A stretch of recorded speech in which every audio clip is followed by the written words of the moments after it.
Okay. Not walking past, well, maybe, no. We're not going to be walking past the bikini girl's house. The bikini girls. So anyway, um, because I started to really think about this, I first started in the morning kind of bringing it up, but just to see the way that whole debate went down.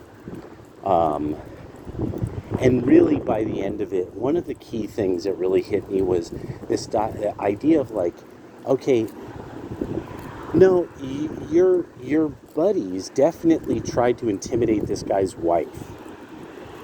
At a certain stage, there's got to be some kind of behavior that's just too low. That you could tell, like, okay, he really takes that serious, that like this person who he had been friends with, that now he's just calling, acting like he didn't know her name or something, or just kept calling her, your wife, who was just, that was really weird. That was very odd. Especially being that they knew each other so well. That, but the thing, so it's just one of those many things that Hasan does, and I'm like, that's a little psycho, buddy. Like, that's a little, like, devoid of the ability to feel remorse. Yeah, and I think that's really, in the long run, what we got.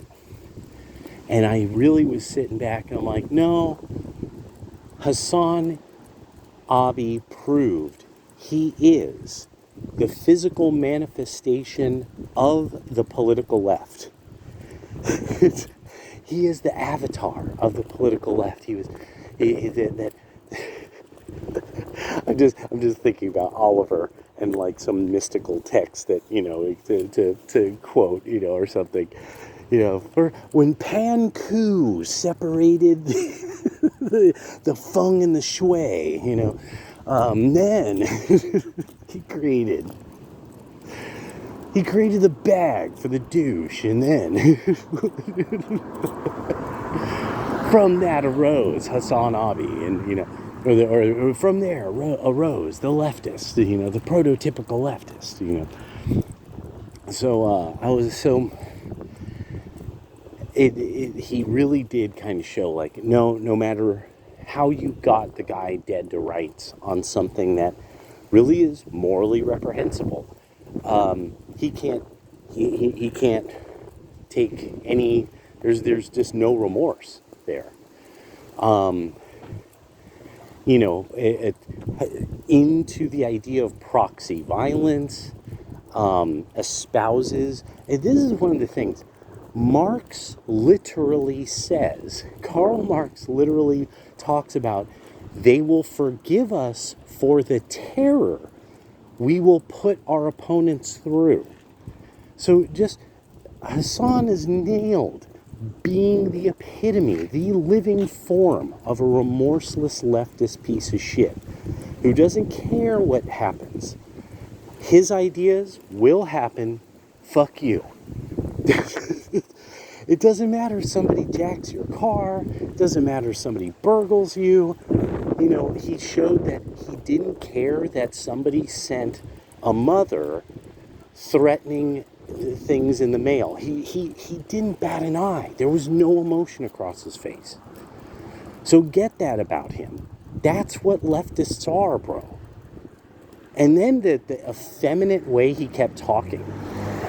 That weird giggling he did, it sounded like if you were to use an AI to just put a woman's voice over him, you'd be sitting there going, this is totally believable. This is completely believable.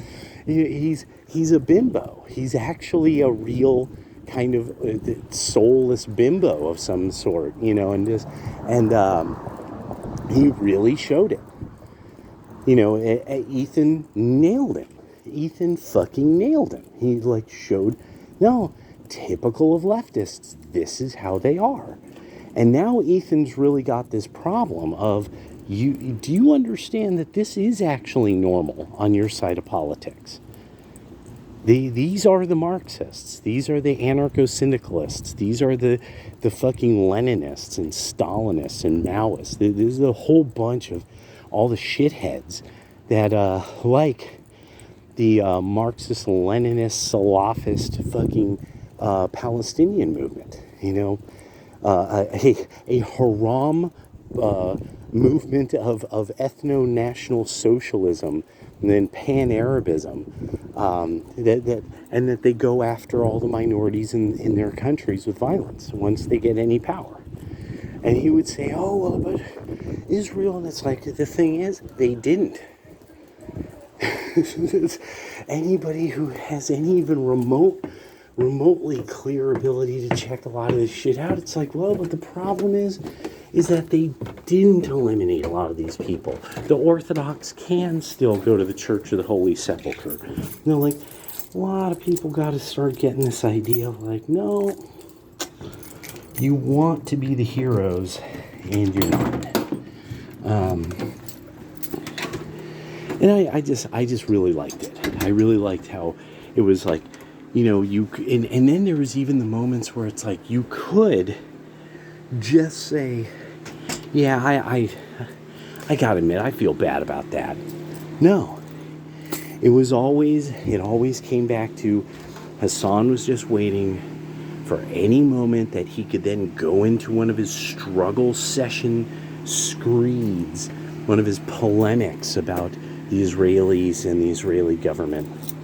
And that everything came down to that. That at a certain point, Ethan was like, okay, could you stop at some point? Could you? And because Hasan knew. He's a loser. He's just a rich foreigner shithead that can't dress well. And really, I can't even stress this enough. When you grow up in California, you run into these people. These weirdos who, like, they're of some exotic background and they're wealthy and they just cannot imagine how uncool they come across. They just don't have the ability. They don't have a self-effacement kind of mode or anything like that because they're too cool and too rich. And then a big part of it is that he thinks he's just simply better than other people. Like, like a lot of people, this is very typical of the left, that they just fundamentally are bigots, that think that they're nobody, you know, people who believe in something else, they obviously just there's something, a different level of wrong. Well, it's not they're incorrect and just exceedingly poorly informed. There's something there's something even a little malevolent in that they won't agree wholeheartedly with the left at all times. And what the fuck? Oh, what the hell now? Oh, no. Oh, what the fuck? God damn it, Microsoft. What is the deal? I swear, it's just, every once in a while I just sit back and I'm like, why is this designed so badly? But then I'm like, oh well, it doesn't matter. Doesn't matter, because there's not really anything I could do about it. But yeah, I'm really, like, just sitting back, just like stuck on, like, wow.